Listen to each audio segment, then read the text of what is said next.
سر میرا سوال یہ ہے کہ کیا حضور وسلم کے روضہ مبارک کا دروازہ کسی وی آئی پی کے لیے، کسی بادشاہ کے لیے کھولا جاتا ہے؟ جی نہیں، یہ بھی ایک ایسا مسئلہ ہے جو لوگوں میں بہت پھیل گیا ہے اور غلط مشہور ہو گیا ہے لوگوں کے اندر۔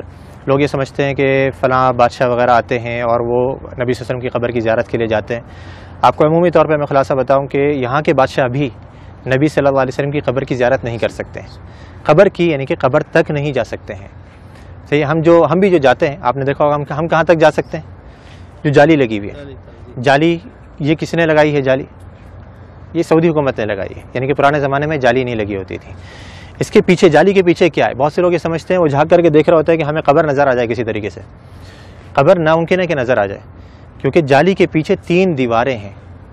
ایک تو آپ جانتے ہیں کہ گھر کی دیوار تھی، آپ صلی اللہ علیہ وسلم کہاں پہ مدفون کیے گئے؟ گھر کے اندر مدفون کیے گئے تھے۔ حدیث آتی ہے نبی صلی اللہ علیہ وسلم کی کہ نبیوں کا انتقال جہاں پر ہو جاتا ہے وہیں پر ہی دفن کر دیا جاتا ہے۔ تو صحابہ کرام میں بہت بڑا اختلاف ہوا تھا جب آپ صلی اللہ علیہ وسلم کا انتقال ہوا کہ کہاں پہ دفن کرنا ہے۔ انصار نے کہا کہ انصار کے علاقے میں، مہاجروں نے کہا کہ ہمارے علاقوں میں، ہر کسی نے اچھی سے اچھی تجویز دینے کی کوشش کری اور چاہا کہ ہمارے علاقوں میں ہو۔ قریب تھا کہ تلواریں نکل جائیں۔ حضرت ابو بکر رضی اللہ عنہ آئے اور آ کر کے حدیث سنائی کہ میں نے نبی صلی اللہ علیہ وسلم سے سنا ہے کہ نبی کا انتقال جہاں ہو جائے وہیں دفن کر دینا چاہیے۔ تو صحابہ کرام یہ تھے کہ جو ابھی جنگ چھڑنے والی تھی فوراً تلواریں اپنے بند کر دی گئیں، اور ساری ہمارے درمیان میں بھی یہی ہونا چاہیے کہ جب حدیث آ جائے تو ہمارے درمیان کسی بھی قسم کا اختلاف ہو وہ فوراً ختم ہو جائے۔ تو آپ صلی اللہ علیہ وسلم کو دفن کیا گیا کہاں پر؟ دیکھا گیا کہ آپ کا انتقال ہوا ہے حضرت عائشہ کے گھر کے اندر۔ آپ صلی اللہ علیہ وسلم حضرت عائشہ کی گود میں سر رکھے ہوئے تھے، آپ بیماری کی حالت میں تھے، بہت زیادہ بخار کی تپش میں تھے، تو آپ صلی اللہ علیہ وسلم کو وہیں پر ہی مدفون کر دیا گیا جس جگہ پہ آپ کا انتقال ہوا۔ تو وہ جگہ کون سی تھی؟ گھر۔ اب گھر کی ظاہری بات ہے 4 دیواری تھی، 4 دیواری کے باہر کچھ عرصے کے بعد پرانے زمانے میں ہی ایک اور دیوار بنائی گئی جس کے 6 کونے تھے، 6 کونے، یعنی کہ عام طور پہ 4 کونے ہوتے ہیں نا گھر کے دیوار کے، اس کے 6 کونے بنائے گئے تھے۔ یہ 6 کونے کیوں بنائے گئے تھے؟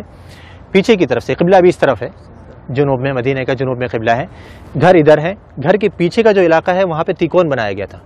جو دیواریں ہیں وہ تیکون کر کے بنائی گئی تھی۔ کیوں تیکون بنائی گئی تھی؟ تاکہ کوئی شخص جب نماز پڑھے تو اس کی سیدھ نبی صلی اللہ علیہ وسلم کی قبر کی طرف نہیں ہو، ادھر کوئی نماز نہ پڑھ سکے، تاکہ آپ صلی اللہ علیہ وسلم کی قبر سامنے نہیں آئے نماز کے درمیان میں۔ کیونکہ نبی صلی اللہ علیہ وسلم کی حدیث یہاں پہ لکھی ہوئی، آپ نے بورڈ پہ پڑھی ہوگی کہ آپ صلی اللہ علیہ وسلم نے قبرستان میں یا قبر کی طرف رک کر کے نماز پڑھنے سے منع کیا ہے۔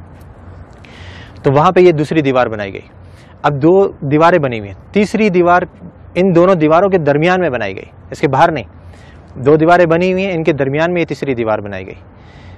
تو اس دیوار کے اوپر یہ گنبد کھڑا ہوا ہے، اس دیوار یا اس کے ساتھ میں کچھ چھوٹے موٹے ستون سے ہیں، ان کے اوپر یہ گنبد کھڑا ہوا ہے۔ یعنی جس سے میں نے ابھی تھوڑی دیر پہلے ذکر کرا تھا کہ جو اندر گھر کی دیوار ہے وہ تو کچی ہے، اس کے اوپر گنبد نہیں بنایا جا سکتا ہے، تو گھر کے باہر کی دیوار پر یہ گنبد کھڑا کیا گیا۔ تو اب یہ 3 دیواریں ہیں، یہ 3 دیواروں کے اندر جو پہلی دیوار تھی، سب سے گھر کی جو دیوار تھی، اس کے اندر پہلے زمانے میں ایک کھڑکی تھی، ایک دروازہ تھا، اور اوپر ایک روشن دان تھا۔ روشن دان وہاں سے ہوا ہے۔ کھڑکی اور دروازہ جو پرانے زمانے میں بند کر دیا گیا تھا، رہ گیا تھا روشن دان۔ وہ بھی کچھ عرصے کے بعد اس ڈر سے کہیں کوئی پرندہ اندر گر کر کے مر نہ جائے اور اس کی بسان بدبو وغیرہ اندر پھیلے، وہ بھی بند کر دیا گیا بالکل۔ تو اب کوئی اندر جانے کی جگہ باقی رہی؟ نہ دروازہ ہے، نہ روشن دان ہے، نہ کھڑکی ہے، تو بادشاہ بھی نہیں جا سکتے۔ ہاں اگر کوئی جن کو اللہ نے صلاحیت دی ہو کہ وہ دیوار پار کر کے اندر چلے جائے تو ممکن ہے، لیکن انسان نہیں جا سکتے۔ تو اب وہ جو لوگوں کو غلط فہمی ہوتی ہے وہ یوں ہوتی ہے، لوگ یہ سمجھتے ہیں کہ دیکھو ہمارے سامنے دروازہ کھولا گیا اور وہ بادشاہ صاحب یا فلاں وزیر اعظم جو اندر جا رہے ہیں، وہ جالی کا دروازہ کھولا گیا، وہ دیواروں کا دروازہ نہیں، وہ دیواروں کا دروازہ تو پیک ہے بالکل، اس کو یہاں کے بادشاہ بھی اندر نہیں جا سکتے۔ تو وہ جالی جو ابھی سعودی حکومت نے لگائی ہے وہ اس لیے لگائی ہے کہ پہلے زمانے میں لوگوں نے گھر کی دیوار سے برکت لینی شروع کر دی تھی، اس کو چوما چاٹی یا اسے مسا کرنا، اس کو چھونا، تو یہ غلط کام ہے۔ جیسے میں نے ابھی ذکر کرا کہ نبی صلی اللہ علیہ وسلم نے آثار کے تتبع سے منع کیا ہے، نبی صلی اللہ علیہ وسلم کے بتائی ہوئی شریعت کے مطابق ہم نے عمل کرنا ہے۔ آپ نے کیسے سلام کرنا ہے نبی صلی اللہ علیہ وسلم کے اوپر، آپ وہ سلام کریں گے آپ کو اجر ملے گا، ثواب ملے گا۔ آپ نے جو سلامتی کی دعا کرنی ہے حضرت ابوبکر صدیق کے لیے، عمر فاروق کے لیے، اس پر اجر ملے گا، سنت کے کاموں پر آپ کو اجر ملے گا۔ لیکن دیواروں کی چوما چاٹی کرنا، یا جیسے بہت سے لوگوں کو دیکھا جاتا ہے مسجد نبوی کے در و دیوار کو ابھی بھی وہ اپنے رومال اتار کر کے اس پہ پھیر رہے ہوتے ہیں کہ اس کے اندر برکت منتقل ہو جائے، یا کوئی احرام کا کپڑا لایا ہوا ہوتا ہے، یا کوئی ٹوپی اتار کر کے اس پہ پھیر رہا ہوتا ہے، یہ سب غلط کام ہے۔ تو یہ پرانے زمانے میں جب شروع ہوئے تو اس زمانے کے جو علماء کرام تھے، لوگ کہتے ہیں نا یہ وہابی، تم تو اس زمانے کی پیداوار ہو، ہمیں بیچارے ہم وہابی کہتے ہیں، ہم تو اپنے آپ کو وہابی نہیں کہتے۔ تو یہ جو وہابیوں کے عقیدے ہیں نا، جو ان کی نظر میں وہ پرانے زمانے سے چلے آ رہے ہیں، تو اس زمانے کے اندر یہ دوسری دیوار بنائی گئی، گھر کے باہر ایک اور دیوار بنائی گئی تاکہ لوگ گھر کی دیوار تک نہیں پہنچ سکیں۔ اب وہ کچھ عرصے تک نئی دیوار تھی، لوگوں کو معلوم رہا کہ بھائی یہ تو نئی دیوار ہے، کچھ نہیں کرنا یہاں پہ، لیکن آہستہ آہستہ پھر نئی نسلیں آتی رہیں، وہ سمجھے کہ یہ بھی گھر کی دیوار ہے، پھر علماء نے ایک اور دیوار بنوا دی۔ پھر آخر میں سعودی حکومت نے کہا کہ ہو سکتا ہے لوگوں کے ذہنوں میں یہ چیز رہے کہ دیواریں ہم بناتے رہیں گے تو سمجھیں گے گھر کی دیوار ہے، تو ہم جالی لگوا دیتے ہیں۔ انہوں نے جالی لگوائی، لیکن لوگوں نے پھر بھی نہیں چھوڑا، وہ جالی کو بھی چوما چاٹی کے لیے پھر آخرکار مجبوراً سعودی حکومت کو وہاں پہ پولیس والوں کو کھڑا کرنا پڑا یا حیا والوں کو کھڑا کرنا پڑا تاکہ وہ لوگوں کو سمجھائیں اور آرام سے بتائیں کہ بھئی یہ چیز غلط ہے، مسح جو ہے وہ آپ نے حجر اسود کا کرنا ہے، اس کو چومنا ہے، اس کو آپ نے مسح کر سکتے ہیں، یا اس سے پہلے والا جو رکن یمانی ہے اس کو آپ چھو سکتے ہیں، ہاتھ لگا سکتے ہیں۔ یہ گھر کی دیواروں کو یا نبی صلی اللہ علیہ وسلم کے روضے کو ہم نے ہاتھ نہیں لگانا ہے، بلکہ یہاں پر آ کر کے ہم نے آپ کے لیے ادب سے سلام پیش کرنا ہے، سلامتی کی دعا کرنی ہے، تو وہاں پہ کوئی نہیں جا سکتا۔ یہ حصہ عائشہ رضی اللہ تعالیٰ عنہ کا گھر ہے جو نبی صلی اللہ علیہ وسلم کے دور میں تھا، اور رائٹ سائڈ میں مسجد کا ایریا ہے۔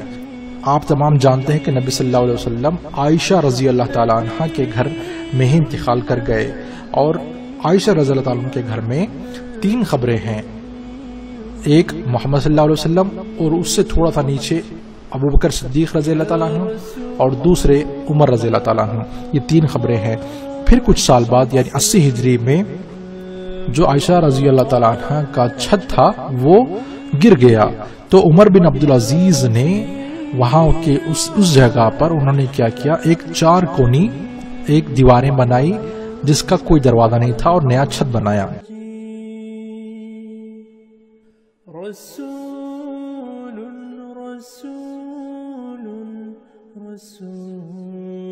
پھر ان کو ایک بات کھٹک گئی کہ کہیں لوگ آگے جا کر یہ نہ سمجھیں کہ یہ کعبے کی طرح ہی ہے، کیوں نہ اس کی طواف کریں، تو یہ ان کو ڈر ستا رہا تھا۔ تو انہوں نے کیا کیا، ایک اور دیوار بنائی اور سامنے سے اس کا حصہ تھوڑا سا نوکیلا انہوں نے بنایا، جیسا کہ آپ دیکھ سکتے ہیں ویڈیو میں۔ سبحان اللہ، دیکھیے وہ لوگوں کو گمراہ ہونے سے بچنے کے لیے کس حد تک سوچ رہے ہیں، سبحان اللہ۔ پھر اس کے 600 سال بعد ایک دوسرے خلیفہ نے اندر کے حصے پر ایک سفید رنگ کا گنبد بنایا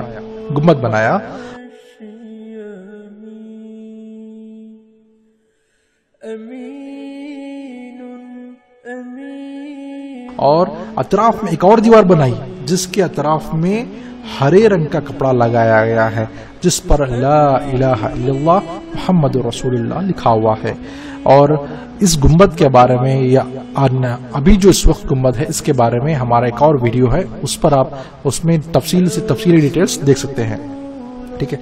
پھر اس کے بعد ایک اور دیوار بنائی گئی، گنبد بنایا گیا، گنبد کے بعد ایک اور سپورٹنگ دیوار بنائی گئی، اس کے بعد جالی لگائی گئی، جو جالی آج ہم دیکھتے ہیں۔ جب کبھی ہم مدینے جاتے ہیں تو وہاں پر ہم جالی کے باہر سے نبی صلی اللہ علیہ وسلم اور 2 صحابہ کو سلام کرتے ہیں، تو وہ ہم جالی کے باہر سے کرتے ہیں۔ یہ جالی بھی اسی وقت بنائی گئی تھی جب گنبد وائٹ سفید گنبد اور سراؤنڈنگ ہرا پردہ اور یہ جالی بنائی گئی تھی۔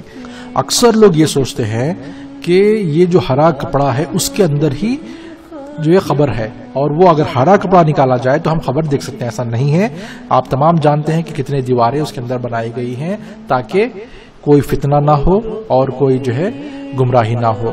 اللہ جزائے خیر دے ڈاکٹر عبدالعزیز کرکی جنہوں نے یہ شکل بنائی تاکہ ہم یہ اندر کا حصہ کس طریقے سے بنایا گیا ہے دیکھ کر سمجھ سکیں۔ اس طریقے سے کئی اور ماڈلز مدینے میں رکھے گئے ہیں، وہاں پر آپ جب جائیں گے تو مدینے کا ایک میوزیم ہے اور بہت ساری چیزیں ہیں، آپ ضرور یہ ساری چیزیں وہاں پر دیکھ سکتے ہیں انشاءاللہ۔ تو اگر آپ کو یہ ویڈیو پسند آیا اور یہ معلومات اگر اچھی لگی تو آپ یہ ویڈیو اور یہ معلومات دوسروں تک بھی پہنچائیے۔ بارک اللہ فیک۔